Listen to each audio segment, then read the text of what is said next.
Ese nawe waba uri umwe mu bantu bafite inyota yo kugera ku bukire? Yego, ufite inyota yo kugera ku bukire. None se waba wibaza impamvu abantu bose bahera kuri zeru, bagatangira nta kintu na kimwe bafite mu buzima bwabo, ariko ku iherezo rya nyuma bikarangira bamwe bavuyemo bakaba abakire, bakaba abagwizatunga, abajejetafaranga, abamiliyoneri, ariko muri bamwe batangiranye bikarangira baheze mu bukene, bagasigara mu bukene bukabije cyane, kandi bamwe batangiranye bose bahereye kuri zeru, baramaze kugera iyo bajya kandi barabaye abakire. Ndakeka ko uhise wibaza ko hari ibanga ryaba ririmo aba babaye abakire baba barakoresheje, ndetse hari n'amahame bakurikije, ariko aba basigaye mu bukene baba batarakurikije. Birumvikana bose baba barahereye kuri zeru, baba barahereye ku busa, ariko bamwe bikarangira babaye successful, abandi bagafeiringa. Muri iki gihe turimo abantu benshi bafite inyota yo kugera ku bukire, ariko by'umwihariko urubyiruko. Muri iyi video tugiye kuba twakwereka amahame 5 abantu bose babaye abakire bakurikije, ndetse n'abakire bahari ubu ngubu bari gukurikiza, n'abandi bose bashaka kuzaba abakire bagomba gukurikiza kugira ngo babe bagera ku bukire. Wowe icyo usabwa mbere yuko tuza dutangira n'aya mahame agera kuri 5 ukwiye kuba wakurikiza, kugira ngo nawe ejo hazaza hawe uzisanga umaze kugera ku bukire, umaze kuba umukire. Ndagira ngo manze nkwibutse gukora subscribe. Reba munsi y'iyi video gato ku ruhande rw'iburyo uraza kubona ibuto ry'umukara ryanditseho subscribe, ukandeho, fungura akazogera ka mbere kuri all notification. Nubisoza urebe munsi y'iyi video ku ruhande rw'ibumoso ukande like, ubundi udusigire igitekerezo cyawe ahasi muri comment, utubwire uko ubyumva. Mbere na mbere tutari twatangira, tubwire niba nawe waba uri umwe mu bantu bafite inyota yo kugera ku bukire, aho muri iki kinyejana cya 21 turimo, isi iri ku muvuduko w'iterambere ridasanzwe. Abantu bose bafite inyota yo kugera ku bukire, ariko ntago bazi amahame ndetse n'amategeko bagomba kuba bakurikiza kugira ngo babashe kuba babigeraho. Reka dutangire n'ihame rya mbere abantu bose babaye abakire, ndetse n'abakire bahari ubu ngubu, n'abazaba bakire mu gihe kizaza bakurikiza. Ubundi ihame rya mbere ni iryo twatangiye tuvuga. Nimba muri wowe wiyumvamo inyota ikomeye cyane yo kugera ku bukire, icyo ni ikimenyetso kigaragaza ko amaherezo bizarangira ubaye umukire. Niba wumva muri wowe ko byagenda kose ugomba kuba umukire, ufite imyumvire ya gikire, icyo ni ikimenyetso cya mbere. Reka tugaruke n'ikimenyetso cya kabiri. Ikimenyetso cya kabiri, abantu bakugaragiye, inshuti ufite mu buzima bwawe, abo nibo bagena nimba utsinda cyangwa utsindwa. Ikimenyetso cya kabiri ukwiye kuba wakurikiza, gerageza ugire inshuti nzima, ugire inshuti zifite intego, ugire inshuti zifite aho zageze. Ibi nibyo bizagufasha, wirinde inshuti mbi. Reka tuvuge ni urugero, inshuti zawe zose ni inshuti z'abakire, ni inshuti z'abantu bafite aho bageze. Ese wowe uratekereza ari wowe uzasigara inyuma y'abandi, ari wowe uzasigara inyuma yabo, bitazarangira ubaye umukire? Reka nkumvise aka kantu. Uratekereza uramutse wiga mu ishuri ry'abahanga gusa, ari wowe muswa urimo, uratekereza nawe bitazarangira ubaye umuhanga, bitewe n'ibyo bitekerezo by'abahanga uhora wirigwamo, bihora bikunyura mu matwi, imyitwarire yabo ubona uko bitwara, amaherezo nawe birangira ubaye umuhanga. Naho nibirangira wize mu ishuri ry'abaswa gusa, ari wowe muntu wari uri kugerageza urimo, nawe bizarangira ubaye umuswa, kubera ko babaswa nta bitekerezo baba bakunguye, nta kintu gisha baba bazanye. Ariko nukorana n'abantu bafite vision, n'abantu bafite intego, bafite inyota yo kugera ku bintu bihambaye mu buzima bwabo, nawe bizarangira iyo mico ikwinjiyemo, wumve ko ugomba gukora kandi ukagira ibyo ugeraho, ugahindura ubuzima bwawe.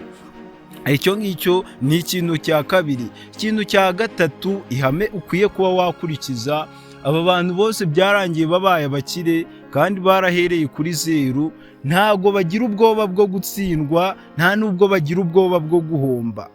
Ugasanga umuntu afite amafaranga ibihumbi 100 ariko afite ubwoba bwo kuba yabitangiza bizinesi ngo afungure bizinesi runaka, ahubwo umwanya we awutakaza ari gutekereza ku bijyanye no kuba yahomba, aho atabijyanye no gutekereza kuba yakunguka, ahubwo ibintu bimara igihe kirekire mu mutwe we ari gutekereza ku bihombo gusa.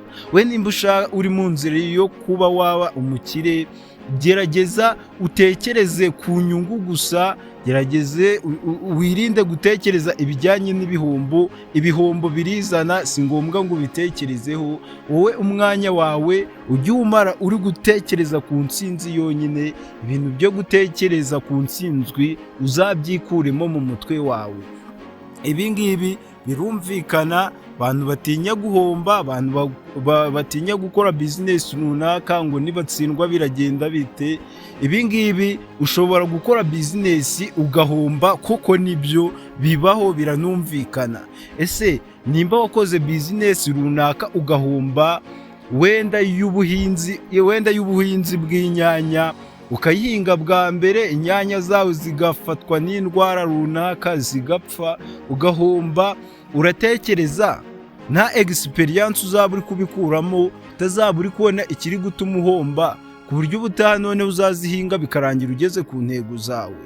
Nanone banza wumva aka kantu muri logique yawe, utekereze neza.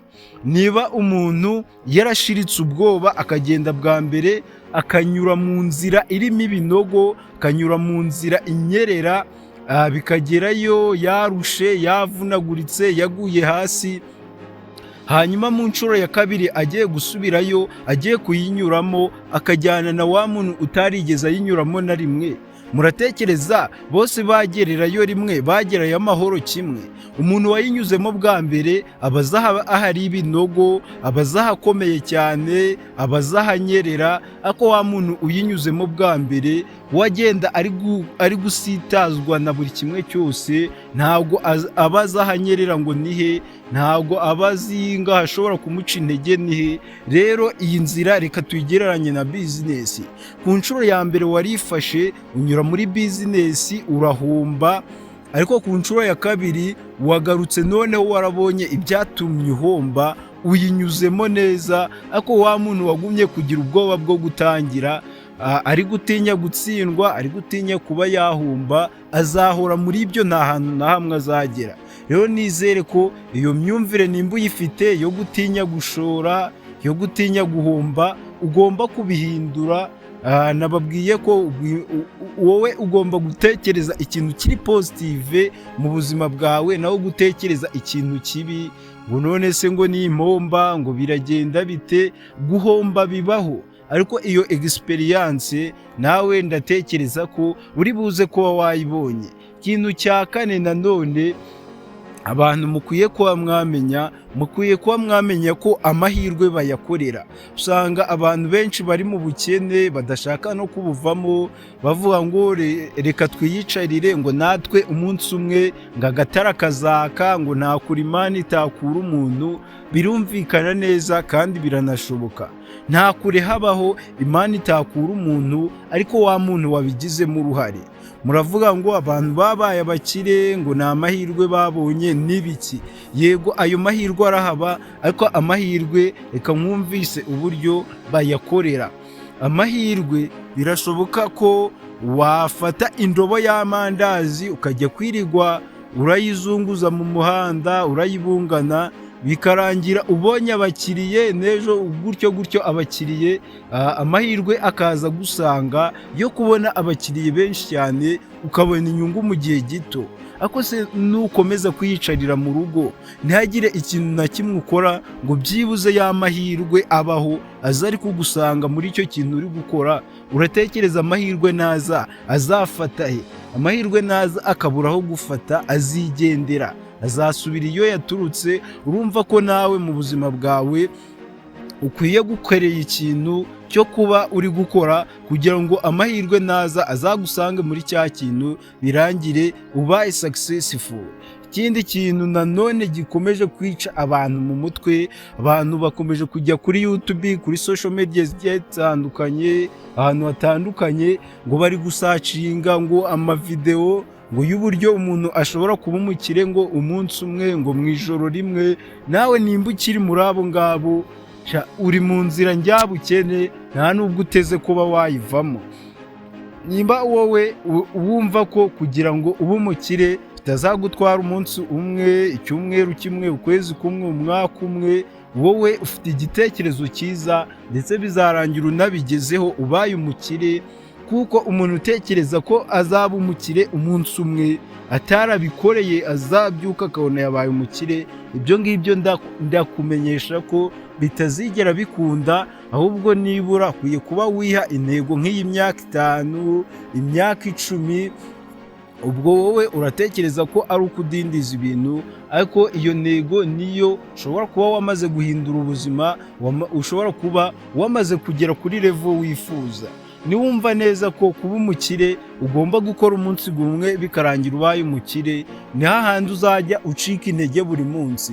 Uzaza urabona umaze icyumweru cyose uri gukora, niwireba ubone nta kintu na kimwe wahindutseho mu buzima bwawe, ntiwabaye umukire, ntiwateye imbere, uhita ucika intege. Ariko niwumva neza ko ibyo uzabigeraho mu myaka 10 iri imbere, bizatuma ukomeza gukora cyane kandi uhozeho buri munsi, ukore consistency, ari nabyo bizarangira bikugejeje hahantu wifuzaga kugera. Nanone ikintu twagarutseho, ikintu cyo kugira inshuti nziza, imva aka kantu.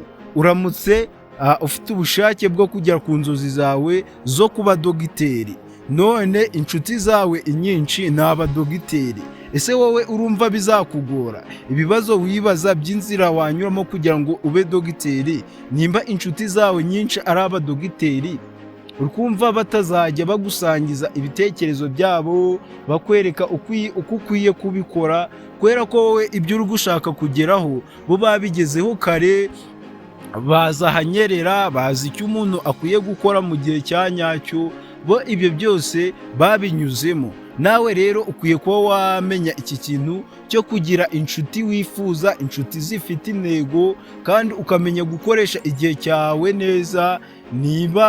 Niba ushaka kuba umudogiteri nka gutya ube waje kuri YouTube, ntabwo wagakwiye kwirirwa utakaza umwanya wawe wose mu makomedi, wagakwiye kuba uri kureba video zijyanye n'intego zawe, uburyo abadogiteri biga, uburyo waba umudogiteri mwiza. Ibyo ngibyo nibyo bintu bizagufasha, nibyo bintu bizakubaka. Ikindi kintu nanone, ibintu byo kutiha intego kandi ugakoresha amafaranga menshi kuruta yo winjiza. Niba ku kwezi uri umuntu uhembwa 100 byonyine, ariko buri kwezi wowe ukaba usohora amafaranga agera ku 150, birumvikana ko uzahora mu madeni, uzahora mu bukene, bigoye ko hari ahantu na hamwe uzigeza mu buzima bwawe. Ibi ngibi rero bimaze kuba nababwira ni motivation speech, bishobora kuba byaguhindurira ubuzima. Nimba uri kumva hari icyo byagufashije, ni byiza ko wareba neza ko wamaze gukora subscribe. Reba munsi y'video gato urabona ibuto ry'umukara, kandi aho ufungura inzogera kuri all notification, nubisoza urebe neza ko wamaze gukanda like. Ubundi dusigire ibitekerezo byawe hasi muri komenti, niba umaze kuba wakumva aya mahame kwiye kuba wakurikiza, harimo guhora wiga buri munsi, wiga ibijyanye n'intego zawe n'inzozi zawe ushaka kuba wageraho, harimo gukoresha amafaranga make kuruta ayo winjiza, harimo kugira inshuti nziza, kugenda wigwizaho abantu bafite b'ingirakamaro mu buzima bwawe, harimo gukora cyane kandi ugahuzaho buri munsi. Ibyo ngibyo nibyo bintu bizagufasha, kabone nubwo waba wararangije kwiga, warize amashuri menshi, ufite za masters, wagakwiye guhora uza hano kuri YouTube kwihugura mu bumenyi butandukanye bujyanye n'ibintu ushaka kuba wakora, kuko buri munsi ibintu bihora bihindagurika, wagakwiye kujyana n'igihe n'amasomo ya buri munsi. So rero nimba wumva iyi video hari ikintu cyafasha abantu kirimo, gerageza uyisharinge ku bandi mu magurupe ya WhatsApp, kuri social media zigiye zitandukanye, muri community, kuri YouTube. Bye bye.